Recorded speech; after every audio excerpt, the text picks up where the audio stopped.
So today we're in the garage and I want to talk about my 1985 Harley-Davidson FXR S and the twin cam motor that I put into it about 6 years ago. So now that we're a little bit closer, this is my 1985 Harley-Davidson FXR S. It has a transmission out of a 1987 with the tapered spline transmission. It has a Primo Rivera hydraulic clutch that uses a, I think it's 2014 and up master cylinder. A 2012 103 out of a Street Glide that I picked up for an absolute steal. It was a pull-out motor. It had 1,000 miles on it, paperwork from Harley and everything.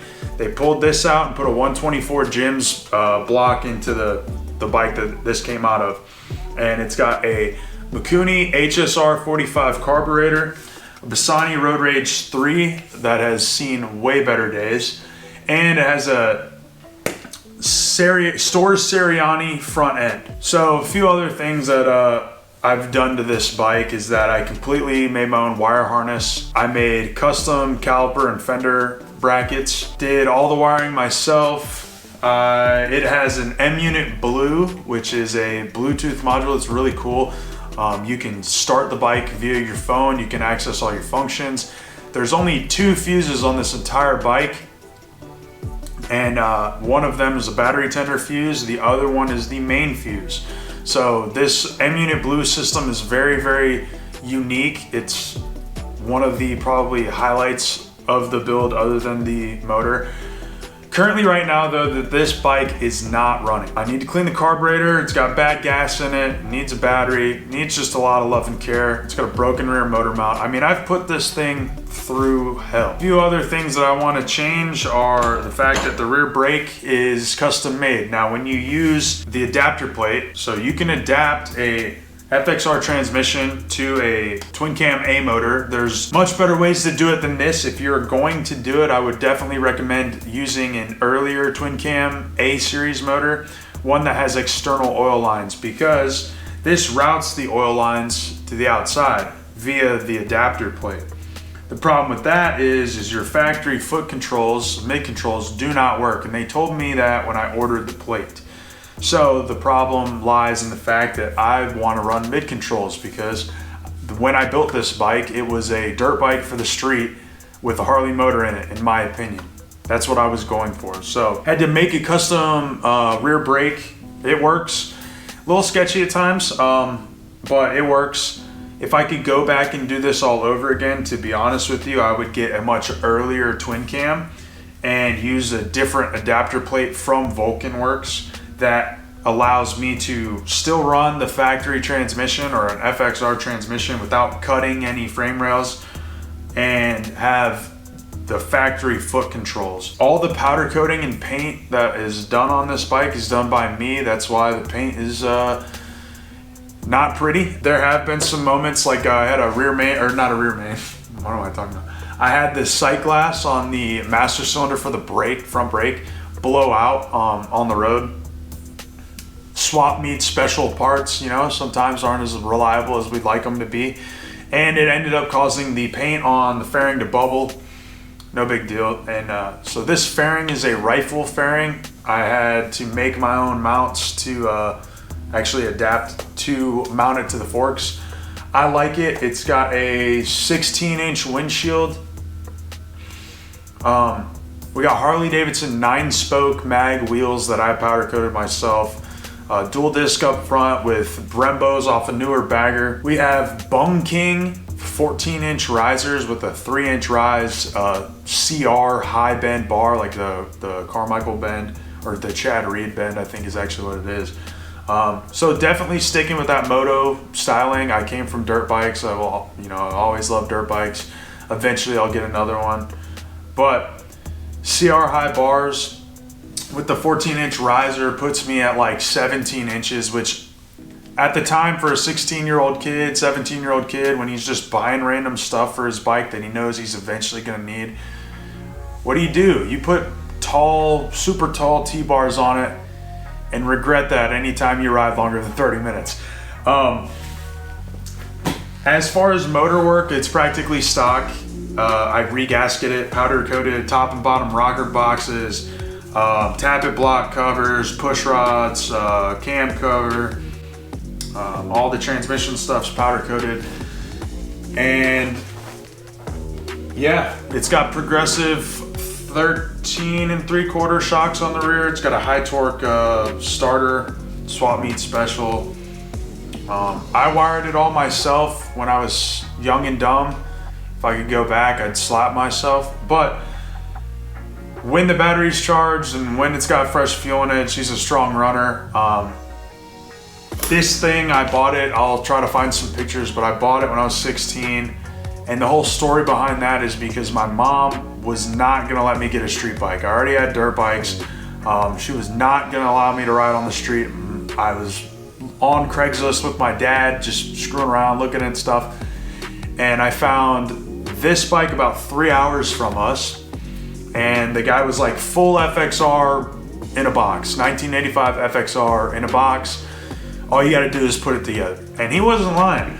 The post said $2,500. I gave there was no pictures, nothing. Gave the guy a phone call, older guy. Still talk to him every now and again.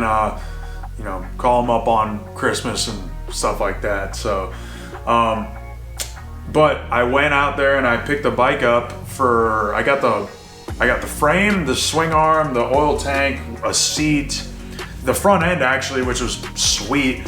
A set of wheels that are not the same ones. It was a 21-inch spoked wheel and a like custom aluminum mag in the back, like a 3-spoke weird wheel. I wish I still had that because it was actually pretty cool. But yeah, I picked the bike up for $1,800. He gave me a good deal, and it's funny because the only reason I got it for $1,800, which is all I brought with me, and even though it was listed for $2,500, was the guy looked at me and went, "Well, there ain't a whole lot of kids your age wanting to build motorcycles, so I feel like I'd be doing a disservice by not giving it to you for a cheap price. So, you know, let's work a deal." So I said, "Hey man, I brought $1,800. That's all I got. There's probably not an ATM for within a 30-mile radius of us. So if you'll take $1,800, I'd love to have it." And he said, "Sure, kid, why not?" He's like, and in this guy's shop, his name's Gordy, I'll never forget him.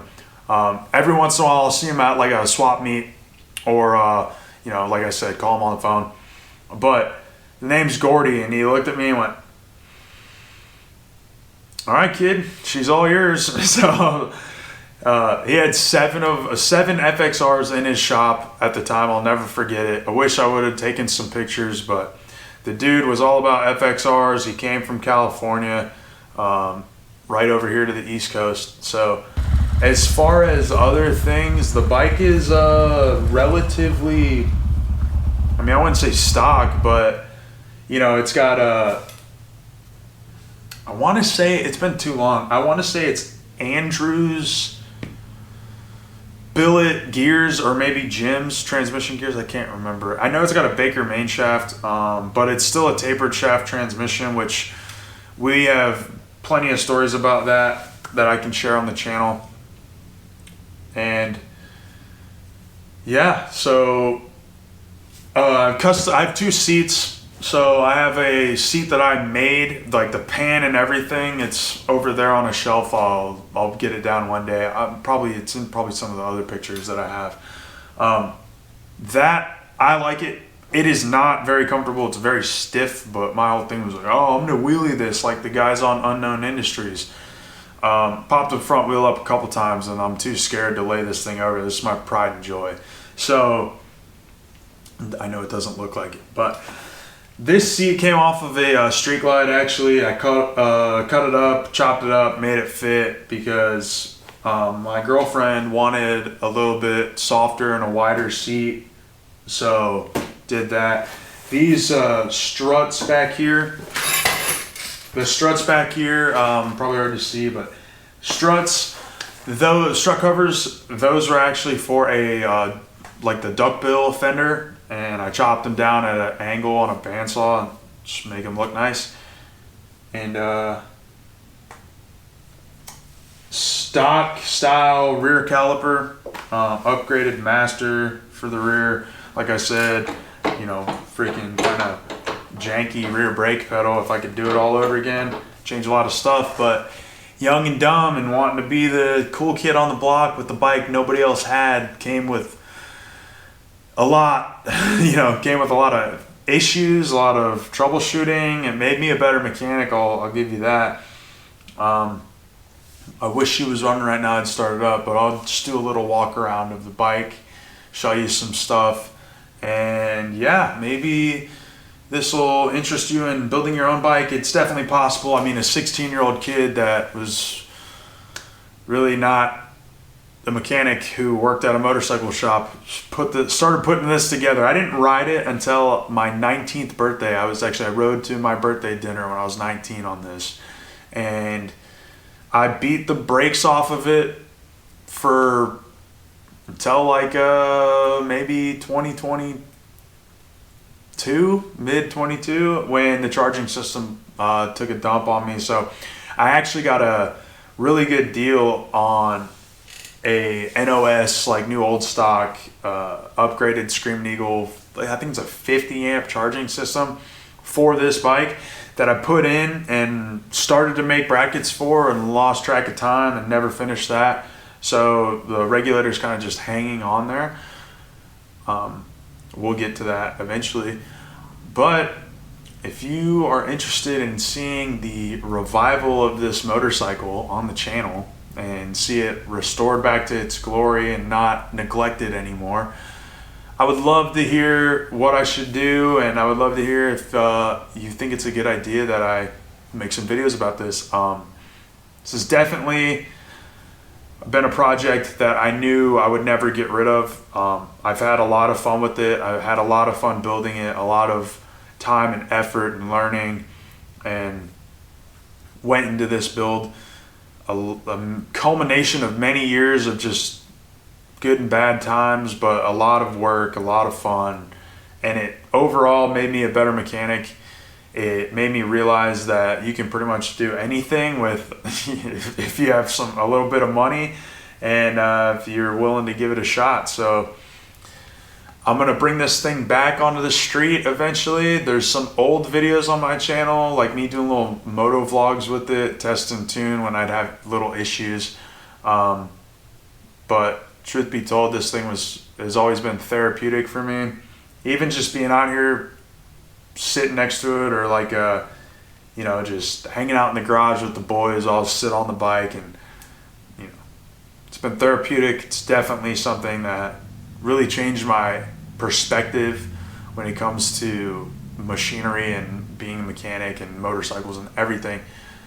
So this is kind of like what started it all. This is the first bike I ever built from the frame up, and couldn't be happier. I know it's neglected, I know it's not the best, but you know what?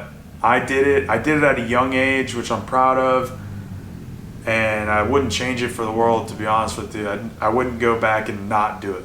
There are things I wish I could do differently in the past, but we're here now. Eventually we'll be back out riding. And so if you like the video, please subscribe, like, comment. Let me know what you want to see me do to this. Let me know anything that you want to know about it. Ask questions, bang my line.